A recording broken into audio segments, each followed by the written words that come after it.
Noticias.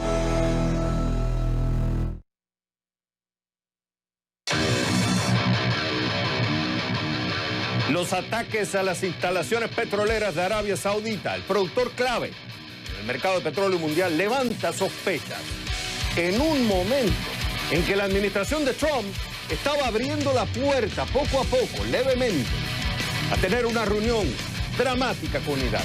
Entonces pregunto, ¿quién se beneficiaría del ataque al petróleo saudí? Lo discutimos. La inflación en Venezuela, la más alta del mundo, ha estado disminuyendo, sí. Una plausible explicación pudiera estar en la liberación del control de precios. Entonces pregunto, ¿está Maduro dejando el capitalismo salvaje actuar en Venezuela? Lo analizamos. Ahora se suma otro, uno más al negocio de streaming. Es NBC Universal, con su nuevo servicio de transmisión que llamará Peacock. Pregunto, con tantas opciones de streaming, ¿es bueno para el negocio? Lo analizamos. Una instalación de realidad virtual te lleva a la luna. ¿What? Así es. Dos artistas han creado una obra de arte inmersa que permite a todos desplazarse al espacio exterior. Demostramos esto y mucho más en nuestra división de CNN Dinero Clicks. Claro, desde el centro de producción de CNN en la Ciudad del Sol, oh yeah, Miami, comienza el único programa que vive, la economía. Este es CNN Dinero, que arranca en 3, en 2, en 1. Vámonos.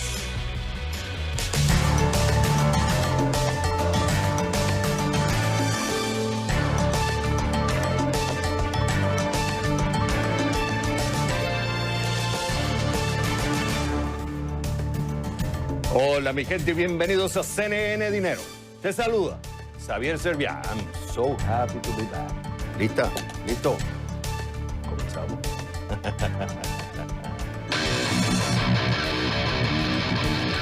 Los ataques a las instalaciones petroleras de Arabia Saudita, el productor clave en el mercado de petróleo mundial, levantan sospechas en un momento en que la administración de Trump abría la puerta levemente a una reunión dramática con Irán.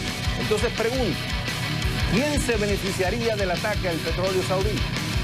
Lo discutimos. Y para eso me voy con Jodor Khalid. Él es investigador de seguridad internacional y analista de defensa de la Universidad de 3 de febrero, desde Buenos Aires. Jodor, es un gusto tenerte en el programa. Mira, esta pregunta la traje porque tuve la oportunidad de leer una columna de opinión en el Wall Street Journal de Gerald Seeve, uno de los más importantes columnistas de opinión en Wall Street Journal. Y él habla que dice, la diplomacia es dura, pero parar la diplomacia es fácil.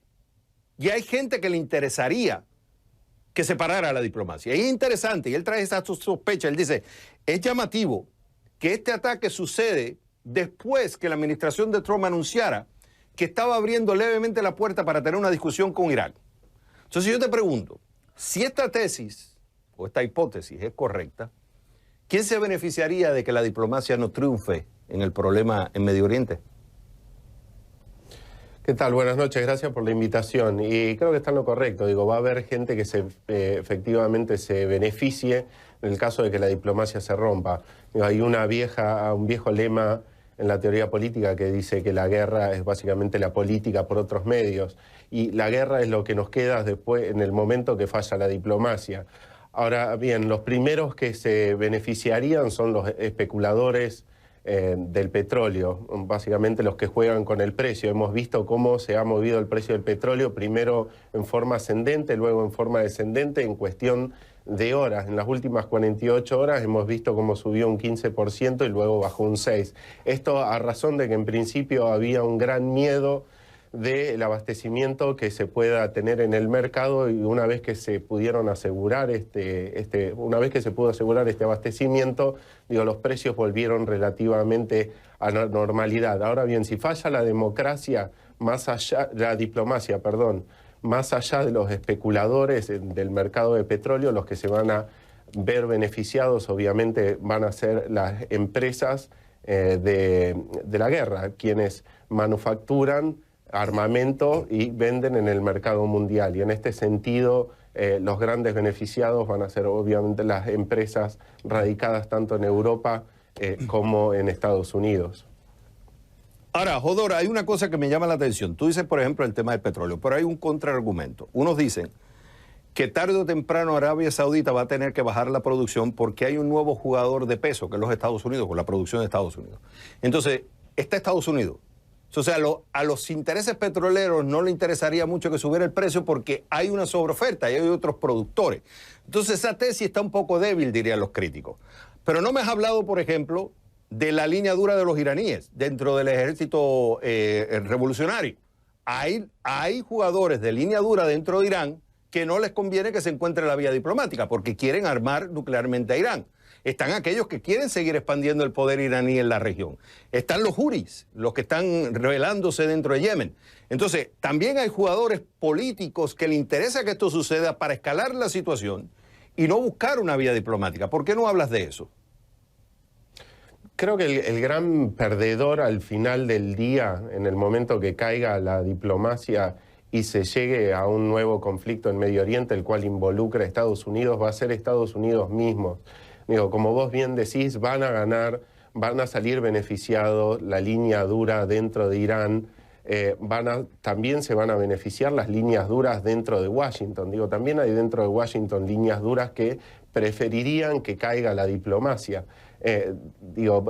Bolton fue uno de los grandes impulsores de la línea dura y de esta política de máxima presión contra Irán.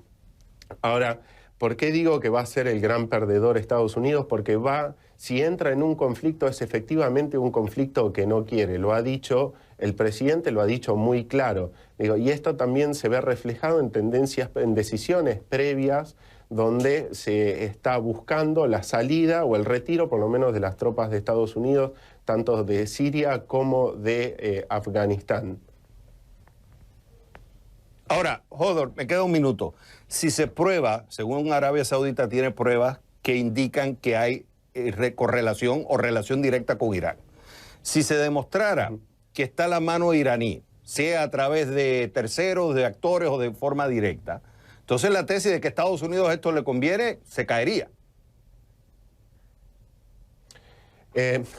Yo creo que no le conviene, a Estados Unidos entrar en un nuevo conflicto armado en Medio Oriente. Lo que nos ha mostrado la historia en la historia reciente es que cada vez que Estados Unidos interviene en Medio Oriente implica un conflicto a largo plazo en el cual invierte muchísimo dinero, el cual no es redituable al final del día y además pierde muchos recursos humanos. Y esto efectivamente tiene un impacto electoral. Desde los años 60, ya desde la guerra de Vietnam, que hemos visto que el regreso de soldados muertos a Estados Unidos tiene un impacto electoral muy fuerte. Y para cerrar la idea, Estados Unidos no ve bien, o yo por lo menos desde mi análisis, no veo bien o no veo que Estados Unidos pueda ganar o sacarle beneficios a un nuevo conflicto en Medio Oriente. El gran desafío ahora es poder acercar las partes, a Estados Unidos por un lado y a Irán por el otro, y poder sentarlos en una mesa de negociación para poder bajar la tensión regional y a partir de esta situación más relajada que negocien, lleguen a un punto de entendimiento y que esto sirva también como un punto de partida para resolver otros puntos de tensión en la región, como vos bien marcabas o mencionabas recién a los hutis en Yemen, pero también puede servir y ser útil para resolver los conflictos en Siria, en Libia y en Afganistán. Que, por cierto, es importante recalcar que el gobierno iraní ha negado rotundamente toda relación con el ataque y por eso es muy importante las reuniones que se van a efectuar en las Naciones Unidas en Nueva York sobre esta relación entre Irán y Estados Unidos y cómo resolver este problema que cada vez más está escalando. Él es Hodor Jalí, investigador de seguridad internacional, analista de defensa de la Universidad del 3 de febrero desde Buenos Aires. Hodor, me encantó tenerte en el programa. Pregunto, ¿por qué preocupa la inyección de capital de la Fed al mercado de capitales? Vamos por partes. Este miércoles, la Reserva Central de Nueva York, que es parte de la Reserva, digamos, el sistema de la Reserva Federal, pero es la más importante, porque ahí es donde está el capital financiero concentrado en Nueva York, el capital más importante del mundo, inyectó $75.000 millones al mercado financiero, lo que se suma a otros 53.000 millones inyectados el día anterior, después de que la tasa de interés para préstamos interbancarios, que se conoce como el Fed Fund Rate, se disparara repentinamente. ¿Qué pasa? Estas tasas, conocidas como repos, que permiten a los bancos acceder a dinero en efectivo de un día para otro o por corto plazo, cuando no tienen los fondos suficientes. O sea, hay unos que tienen exceso de fondos y otros que no tienen el fondo suficiente para cumplir con las cuotas del día o a corto plazo. Entonces, el que tiene excedente se lo presta al otro a una tasa, es la tasa repo. Esta tasa el martes subió a un máximo del 10%, o sea, 4 veces la tasa puesta por la Fed. Ante esta repentina suba, la Fed lanzó una operación para aliviar la presión a esta subida, comprando bonos del Tesoro y otros valores. Esto tuvo un efecto porque las tasas cayeron por debajo del 3%, sin embargo, aún permanecen por encima del rango objetivo del Banco Central, que se estableció entre 2 a 2,25% a fines de julio. Pero este miércoles bajaron a un rango de 1,75 a 2%. ¿Y por qué subieron estas tasas? Creando una brecha con lo que había establecido la Fed. No está claro.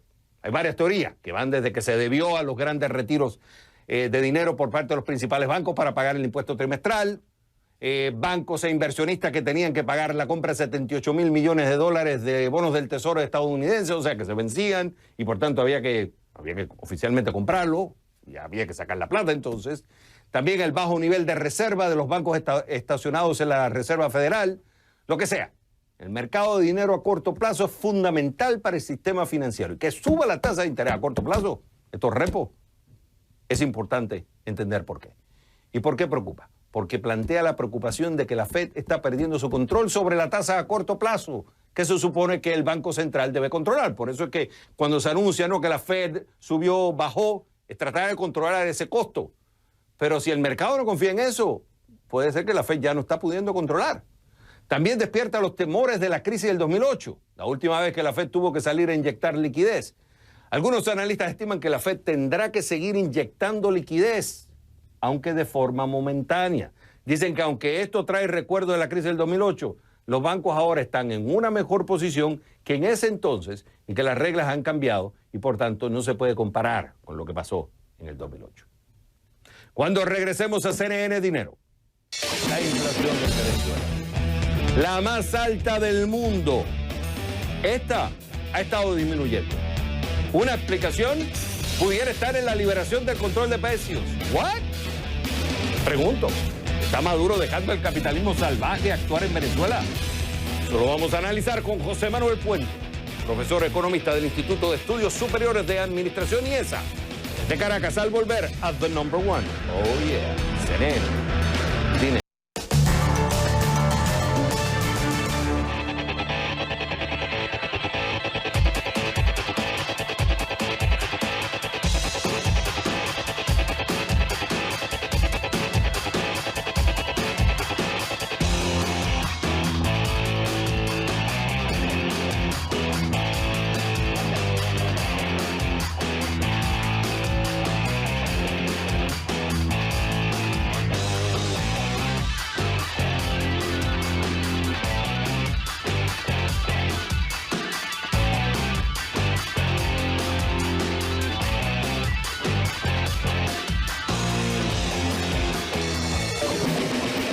La inflación en Venezuela, la más alta del mundo. Oye, ha estado disminuyendo. Una explicación pudiera estar en la liberación del control de precios.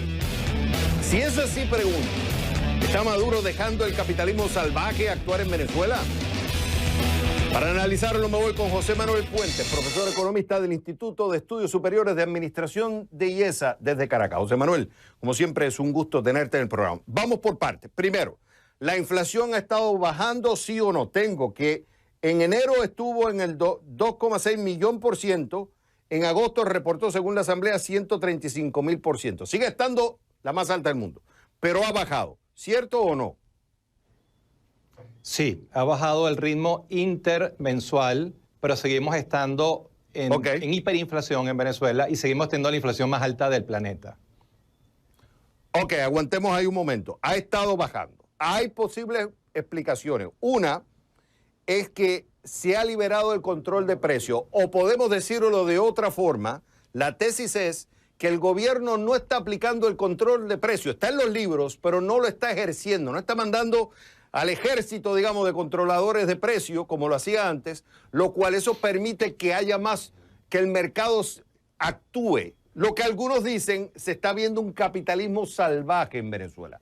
¿Eso es cierto? La primera parte, tienes razón, ha habido una flexibilización de los controles de precios. Básicamente el gobierno ha entendido que el costo político por la escasez es mucho más alto que por el incremento de precios. Entonces ha decidido que algunos precios se ajusten para que aparezcan en los anaqueles de los automercados, abastos y farmacias. En conclusión, en primera instancia tienes una flexibilización por diseño del gobierno para evitar el costo político de la escasez, y la segunda parte del fenómeno que explica por qué se han flexibilizado los precios es porque muchos productores y comercializadores han comenzado de manera autónoma a desobedecer los controles de precios, porque básicamente estaban produciendo por debajo de su estructura de costo y estaban yendo a la quiebra. Y antes de ir a la quiebra, muchos de ellos decidieron desobedecer. Y por supuesto, el gobierno hizo la vista gorda y por diseño y por decisión autónoma se ha flexibilizado el control de precios en la economía venezolana. Que es de alguna forma entonces, José Manuel, le estaría dando una cachetada al modelo socialista, porque recuerdo que esto era uno de los pilares del modelo socialista, que era el control de precios para evitar la inflación. El resultado que no funcionó, estaba viviéndose una hiperinflación, y de alguna forma es implícitamente decir que fracasó la política. Ahora, hay otras también plausibles razones. Una es la inmigración. O sea, millones de personas, de venezolanos, están saliendo del país, lo que implica que hay menos bocas que alimentar, pero a la vez alimenta el ingreso de divisas, porque esos millones de venezolanos que salen están mandando plata a los venezolanos que están en Venezuela, lo cual eso permite que haya más plata en el mercado. Y segundo, se habla de una dolarización de la economía. Se está usando el dólar como vamos a decir, moneda alterna. ¿Es cierto? Sí, lo mismo que le pasó a Robert Mugabe en Zimbabue, un proyecto nacionalista, socialista, antiimperialista, anti-yanqui, que adoptó el dólar como moneda de curso nacional. A la revolución socialista venezolana le está pasando lo mismo. Ha adoptado de facto el dólar, y la economía se ha dolarizado, y una gran parte de las transacciones de la economía se están haciendo hoy en día en dólares. Pero también ha sido no algo hecho por diseño, sino como consecuencia del desequilibrios macroeconómicos. Los agentes económicos perdieron toda credibilidad en el cono monetario, en el bolívar, y se han refugiado en el dólar para protegerse ante el proceso de hiperinflación. Entonces, estamos teniendo que la administración de Maduro, sin querer o queriendo, está usando elementos del capitalismo libre mercado, lo que tanto criticaban. Te pregunto, en conclusión, me queda un minuto. Ha bajado la inflación. ¿Puede el gobierno entonces decir, cantar victoria, que esta bajada de la inflación es una solución? O sea, ¿está solucionando el problema económico de Venezuela? No, lamentablemente no, y los mercados lo están ratificando. Venezuela esta semana tuvo el riesgo país, como tú lo mencionabas al principio, más alto de toda su historia, 12.600 puntos básicos. Eso, para dar una idea, en el año 2005 el riesgo país de Venezuela era en 45 puntos básicos. Los mercados están viendo una economía que sigue con grandes desequilibrios macroeconómicos, el sexto año de recesión, el segundo año de hiperinflación, y que todavía sigue teniendo un nivel importante de desabastecimiento, y sigue la crisis política sin una salida que genere una transición política para generar un programa de estabilización que recupere crecimiento y control de la inflación, y los mercados están penalizando a Venezuela con el riesgo país más alto del mundo, 12.600 puntos básicos. No hay que olvidar que aunque ha bajado, sigue siendo una hiperinflación en Venezuela y es la más alta del mundo. Él es José Manuel Puente, profesor economista del Instituto de Estudios Superiores de Administración IESA. Fue un gusto, José Manuel, como siempre, tenerte en el programa. Cuando regresemos a CNN Dinero. Escucha esto. El ex delantero del Manchester United, el británico Wayne Rooney está generando controversia porque dice que sus compañeros de equipo en Estados Unidos no ganan lo suficiente y pidió a los dueños de los equipos que paguen más. Un tipo que gana millones de dólares. Pregunto, ¿cuál es el salario justo para un jugador de la MLS? Eso lo vamos a ver en solo momentos con Gerardo Molina, presidente de Euraméricas Sport Marketing desde Buenos Aires. Al volver a The Number One. Yes, CNN, dinero.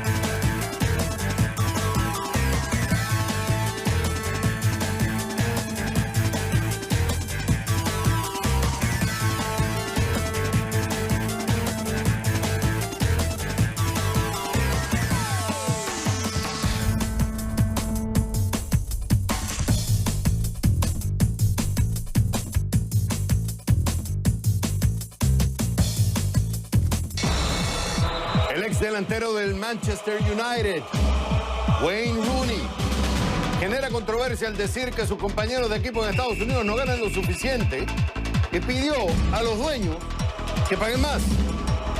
Bueno, ¿y cuál es el salario justo para un jugador de la MLS? Para eso me voy con Gerardo Molina, presidente de Euroamérica Sport Marketing desde Buenos Aires. Gerardo, es un gusto tenerte en el programa. Esto lo dijo Rooney. Él ya no está jugando en la liga de MLS, que por cierto, él hizo un contrato, si no me equivoco, de $13 millones, según un reportero de Washington Post, en su momento, con casi 3 años, jugando para el DC United de Washington, si no me equivoco, DC United, en los Estados Unidos.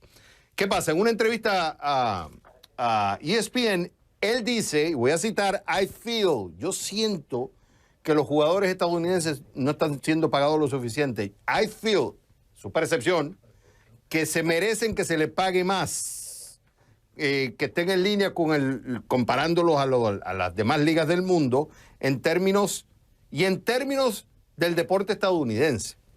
Yo te pregunto, más allá del I feel, porque ese I feel es tu percepción, ¿es justificable decir que se les está pagando poco a los jugadores de fútbol de la liga estadounidense? Absolutamente no.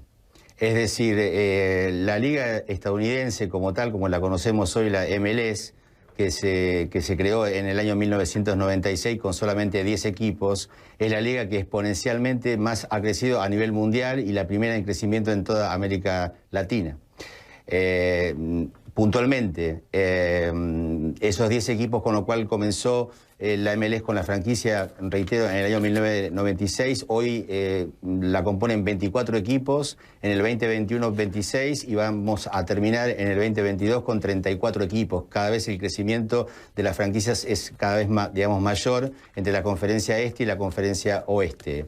La liga de los Estados Unidos, de la MLS, está valuada en 4.500 millones de dólares, es decir, que es la liga de mayor valor de toda América digamos, Latina, incluido México, cuyo valor llega a los 1.890 millones de dólares. Es decir, que la Liga de los Estados Unidos, compuesta como tal, como marca, es muy valiosa y fundamentalmente, si analizamos los salarios de los 10 principales equipos de los Estados Unidos, llegamos a un valor aproximado de 1.500 millones de dólares, con lo cual estamos hablando de un nivel de marca y un nivel de liga de salarios extremadamente alto si lo comparamos con América y con Centroamérica.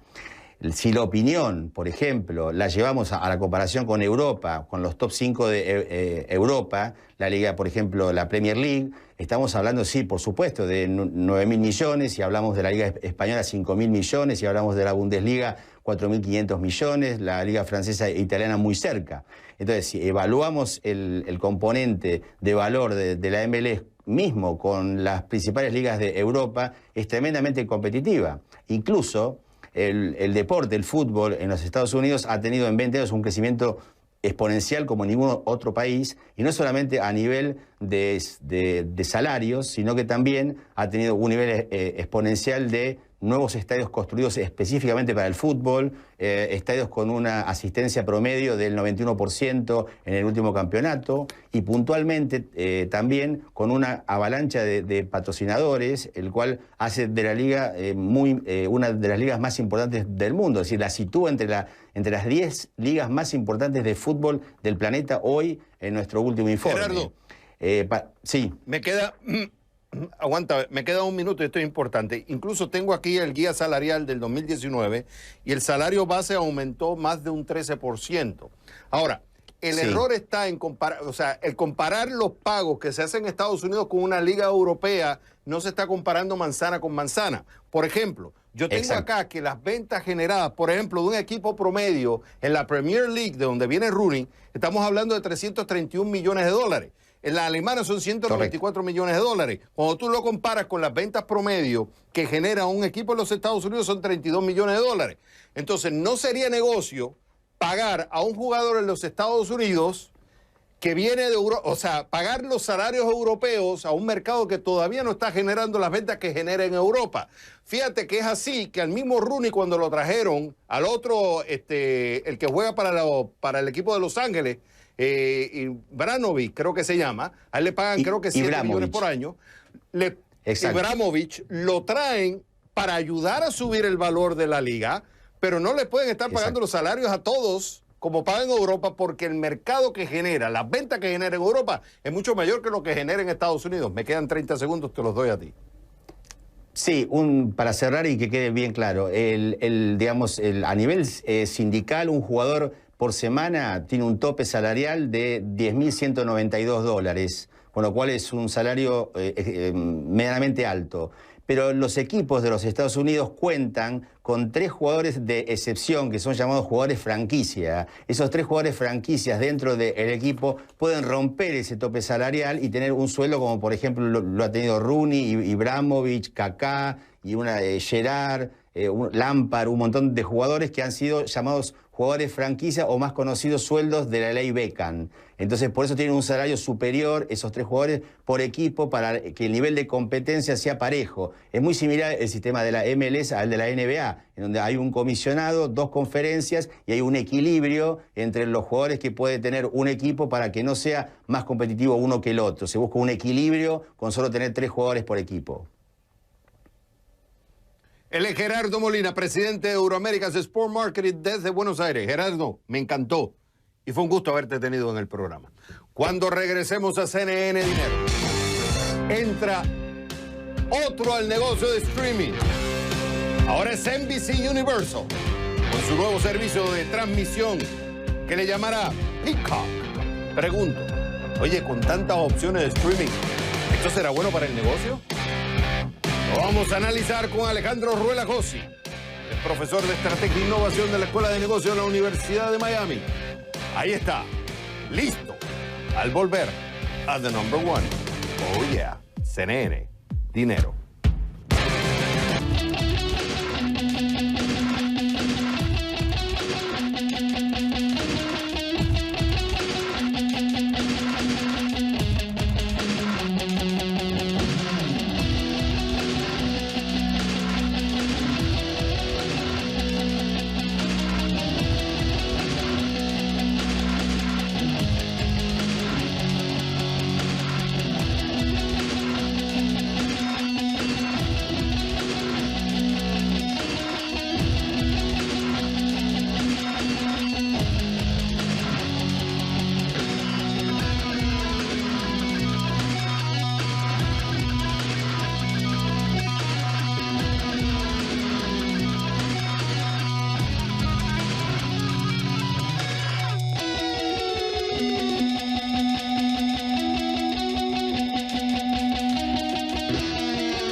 Te cuento, ¿sabías que?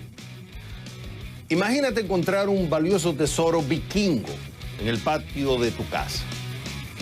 ¿Qué harías? Bueno, eso fue lo que le sucedió a los feligreses de una iglesia, pero lo que sucedió con el botín no era lo que ellos esperaban. ¿Por qué?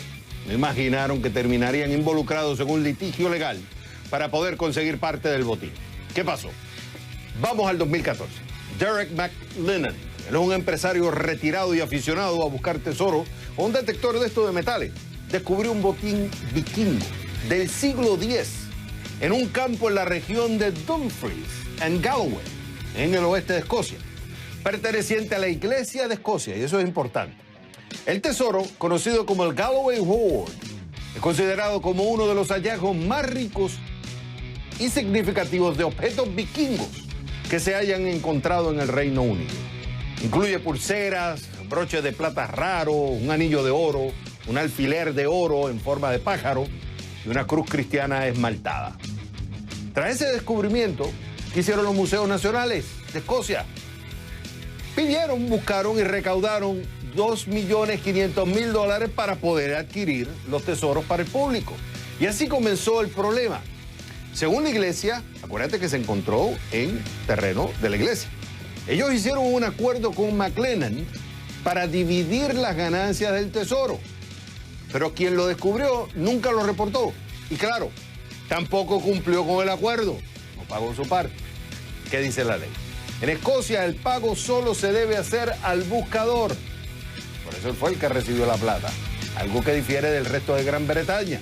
La iglesia, mientras tanto, interpuso una demanda para que McLennan cumpla con su palabra y divida los ingresos. ¿Lo sabías? Aunque esta pelea sigue, el gobierno escocés planea lanzar una exhibición para exponer el disputado tesoro vikingo.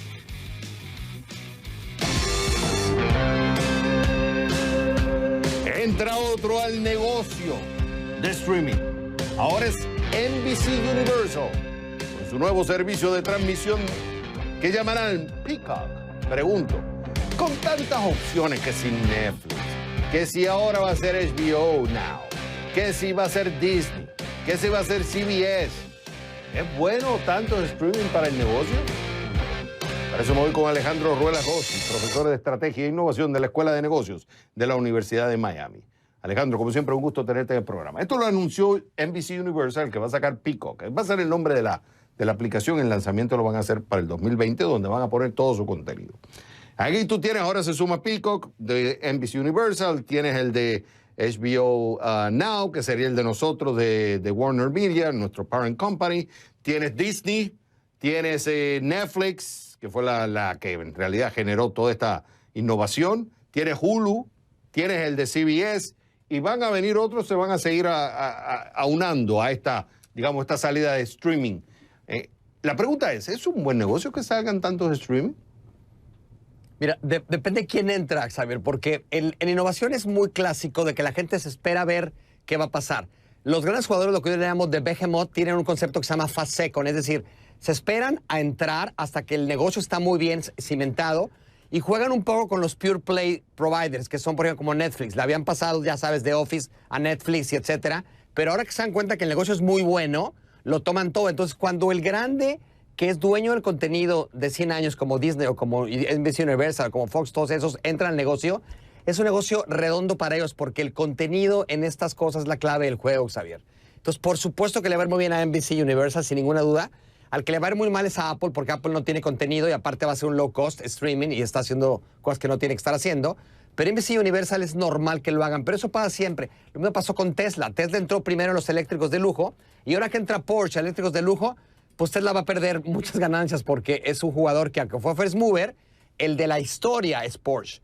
Entonces, todos los negocios siempre pasa lo mismo, Xavier. Se tardan los grandes en entrar, pero una vez que entran, dominan el mercado. No solamente porque tienen recursos, sino porque tienen historia, tienen marca y tienen contenido como NBC. Entonces, es un negocio redondo para ellos. No tengo ninguna duda. Ellos tienen el know-how. Con esa alternativa del advertisement. Entonces, es una cosa que va a ser un super Claro, negocio. tienen el know-how, tienen el conocimiento, pero hay una preocupación que se vaya a canibalizar el negocio. O sea, tantos entrando que lo que va a obligar a que empiecen a bajar el precio, lo cual empieza a generar menos ganancia.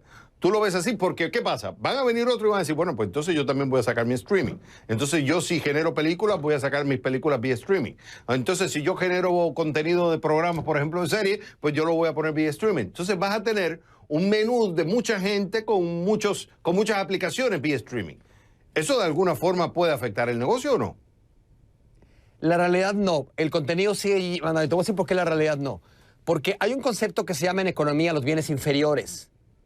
O sea, es decir, bien inferior es algo que tiene una demanda inelástica. Quiere decir que por más que suba 1, 2, 3 o 4 dólares, la gente lo va a comprar y va a tener multiplataforma. Porque la gente lo que busca es contenido, busca entretenimiento. Entonces yo veo un mundo completamente claro de multiplataforma y la gente pagando plataformas que estén un poquito más caros, 8 o 10 dólares. Acuérdate que Blockbuster, el delay fees eran 10 dólares por mes. Esa es la cifra que Netflix empezó. Entonces yo no veo ningún problema que la gente va a gastar en varias plataformas porque por ver alguna de las series que van a ser originales de ellos, la gente va a estar dispuesta a pagar. Que es lo mismo que te pasa a ti como me pasa a mí, Xavier. Entonces el bien inferior tiene esa ventaja, que por más que aumente la oferta, sigue marcando el contenido y la gente está buscando cada vez más contenido para que le satisfaga ese ocio que tiene, porque la gente tiene mucho ocio, desafortunado o afortunadamente. Entonces yo no veo que los precios tengan que bajar. Aparte, recuerda la cuestión del ad, es decir, tú te avientas 2 minutos en Hulu de cada TV show y con eso tienes. Entonces no lo tienes que pagar. Entonces la gente está feliz porque le pone sin sonido y ve con ad. Fíjate que es interesante, Alejandro, que se estaría formando como un concepto de cableteras, del concepto de servicio de cable, que tú comprabas un cable y tenías un montón de canales. En este caso, tú comprarás como que, en realidad tú vas a crear una aplicación donde tú vas a tener diferente contenido. Entonces tú dices, bueno, yo pago a lo mejor 9 dólares en Netflix, pago 15 en tal, pago 18 en el otro, y yo estoy creando mi propio cable. ¿Por qué? Porque tengo el contenido que me gusta de las series, no sé, vamos a decir en Disney, o tengo este contenido que me gusta de HBO y tengo este de Netflix. Entonces al final tú creas tus propios canales. Entonces de alguna forma el que se va a beneficiar es el que tiene buen contenido, tiene marca, tiene buen marketing, y tienen buena penetración, pero lo que sí ha cambiado es que ahora compiten todos, porque cualquiera puede accesar a la información. No era como antes, que dependiendo de si tenías el cable o no. No, hoy en día tú compras la aplicación, bajas el contenido y vas a tener 4 o 5 aplicaciones con diferente contenido. O sea, tú controlas el direct to consumer. Ahora es el consumidor el que controla lo que quiere ver. No antes que te vendían un paquete de cable y te metían un montón de canales ahí que a lo mejor tú ni querías. Oye, acabas de darle un buen negocio a mucha gente que a lo mejor lo van a hacer. Por acá, lo que acabas de decir es exactamente la equivalencia de comprar un CD con 10 canciones, nada más te gustaban 2 y comparabas las 10. Lo que acabas de decir es exactamente lo que va a pasar, Javier. Acabas de decir el futuro. O sea, va a haber una aplicación sin duda que la gente va a decir, yo nada más quiero esto y esto, voy a pagar por lo que vea. No, porque, por ejemplo, yo veo ahorita Netflix y nada más me gustan 2 series. Las demás ni siquiera las toco. Entonces, lo que acabas de decir es un move en business. Y alguien va a hacer eso, lo va a juntar y va a hacer exactamente lo que hizo Apple en su momento con el iPod, que pagas canción por canción. Entonces lo van a aglutinar en lo que la gente quiere y va a ser consumer driven y no streaming driven. Lo que acabas de decir es el futuro. Y eso seguramente alguien te escuchó. Pero la pregunta entonces, van a hacer una app de eso, porque eso no existe el día de hoy todavía. Pero entonces lo que pasa es que esa aplicación, para que tú puedas tener ese servicio de estas aplicaciones, digamos Peacock, HBO y cualquiera, de alguna forma tú vas a tener que pagarle a ellos como hacían las cableteras. Para yo poder tener ese contenido, yo tenía que pagarle un porcentaje a los canales de televisión. En este caso, esta nueva aplicación, porque tarde o temprano, o sea, yo mismo lo veo como consumidor. Yo digo, espérate, ya claro, yo estoy viendo que Netflix, por ejemplo, pues ya tiene muchos productos similares, o lo veo en otro lugar. Entonces yo escojo y digo, bueno, esto es lo que yo quiero tener de aplicaciones, este contenido que yo agarro. Entonces, pero tarde o temprano tú le vas a tener que pagar a ellos para tener esa aplicación. Me quedan 30 segundos, te los doy a ti. Pero exactamente, va a ser un personalization driven. Hoy todavía es el streaming driven y va a haber un momento en el que tú vas a decir exactamente cómo las tallas van a ser antropometría. Para mí la talla de Xavier, la talla de Catalina, la talla de no sé qué, o sea, va a ser exacto. Va a pasar lo mismo exactamente en streaming. La gente va a pagar solamente, ese principio lo llamamos mass customization, significa cómo algo que aparece en serie lo puedo hacer customizado para solamente tener y pagar por lo que yo quiero y no pagar por un contenido que me interesa. Pero eso acabas de decir, esa es la clave. Y eso viene. Y seguramente va a haber a lo mejor unos pure play provider que lo van a aglutinar y van a pagar por eso a las cableteras para hacer algo mucho más personalizado. Él es Alejandro Ruela Jossi, profesor de Estrategia e Innovación de la Escuela de Negocios de la Universidad de Miami. Oye, Alejandro, como siempre, para mí es un placer tenerte en el programa. Cuando regresemos a CNN Dinero, una instalación de realidad virtual te lleva a la luna. What? Yes. Los artistas han creado una obra de arte que permite a todos desplazarse al espacio exterior. ¿Lo quieres ver? Aguántate. No te lo puedes perder, porque eso va a estar en nuestra división de CNN Dinero Clicks al volver a The Number One. CNN Dinero. Ahora, ¿por qué no le echamos un vistazo a algunos de los índices accionarios y de monedas al cierre? Come on, baby. Let's go.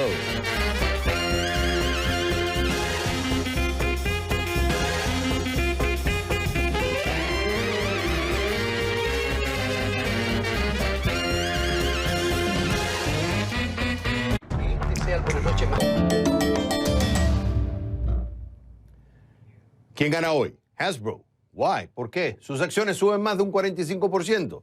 ¿Quién es Hasbro? Es una de las fabricantes de juguetes más grandes del mundo. Tiene marcas como Play-Doh, Nerf, Transformer y Mi Pequeño Pony. ¿Qué pasa? Tras la bancarrota y cierre de la popular cadena de jugueterías Toys R Us, las ventas de Hasbro y otros fabricantes cayeron. Why? Ese era el principal canal de venta de muchos de sus productos. Además, las ventas de juguetes cayeron el año pasado cerca de un 2% según la firma de investigación de mercado NPD Group. Pero ahora eso parece haber quedado en el pasado. ¿Por qué? Las acciones de la firma este año subieron más de un 45%, si lo tomas comenzando este año hasta hoy. ¿Por qué? Te doy una palabra clave: diversificación. La fabricante adquirió recientemente el estudio canadiense Entertainment One, que le otorga la serie para niños Peppa Pig y PJ Masks y otras como Ricky Zoom de Nickelodeon. Además, con esta adquisición heredan un negocio relacionado con la música y venta de derechos de canciones para su uso en películas y programas de televisión. La compañía también está teniendo éxito con otros grandes minoristas que venden juguetes como Amazon, Walmart y Target, que se encuentran ahora entre los principales socios de venta de Hasbro. Precisamente porque logró recuperarse, diversificar y sus acciones subieron más de un 45% este año, Hasbro se lleva hoy la medalla de oro de CNN Dinero. ¿Y quién pierde hoy? FedEx. Why? Porque reportó una caída del 12% en sus ingresos operativos en los 3 meses que terminaron el 31 de agosto, comparado con el mismo periodo del 2018. La empresa de envíos de paquetes y otros dijo en un comunicado que la caída fue producto de la guerra comercial a nivel mundial, el aumento de costos y principalmente la pérdida de un cliente muy importante. ¿Qué sería el gigante Amazon? Amazon utilizaba los servicios de FedEx para repartir sus productos, pero ahora son empresas que compiten, porque Amazon está ampliando su propio servicio de reparto. Pero hay más. FedEx recortó sus pronósticos de ganancia para el 2020 bajo el argumento de que perdió a un gran cliente. También menciona como grandes problemas las crecientes tensiones comerciales y el panorama económico mundial poco alentador. Por una importante reducción de sus ingresos y un panorama financiero poco alentador, FedEx se lleva hoy la medalla de cartón de CNN Dinero.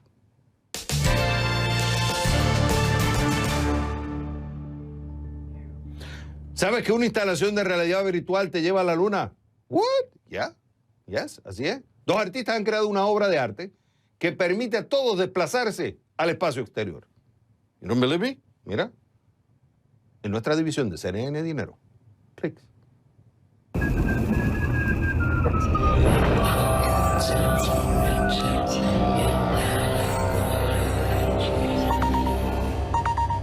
I want to walk into a work of art and get lost in it. Every artist from the beginning of time has wanted you to come into that world. VR offers you that in a way that is unique.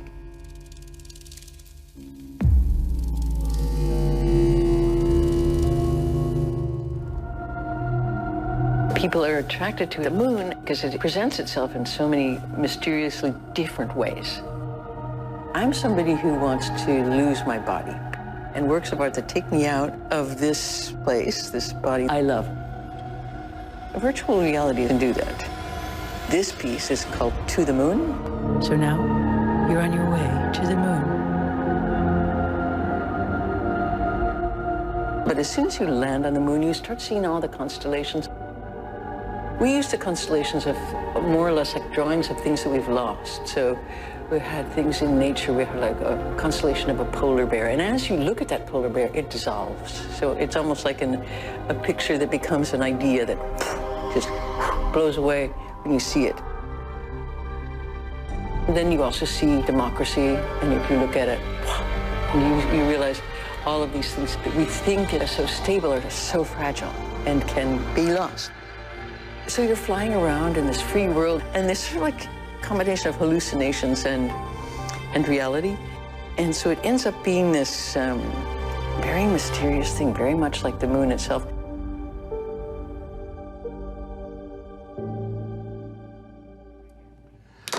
A toda mi gente que ha estado escribiendo, que durante semanas estuvieron preguntando cómo estaba, estoy muy bien y muy contento de estar de vuelta. Mis menudas financieras que están siempre fieles ahí, a todos mis accionistas de CNN Dinero y a todo el equipo que hace este programa el mejor, el único. Gracias por el recibimiento y estoy muy feliz de estar de vuelta. Solamente resta decirles algo, ya ustedes saben. Esto es CNN Dinero, donde la prosperidad está a su alcance.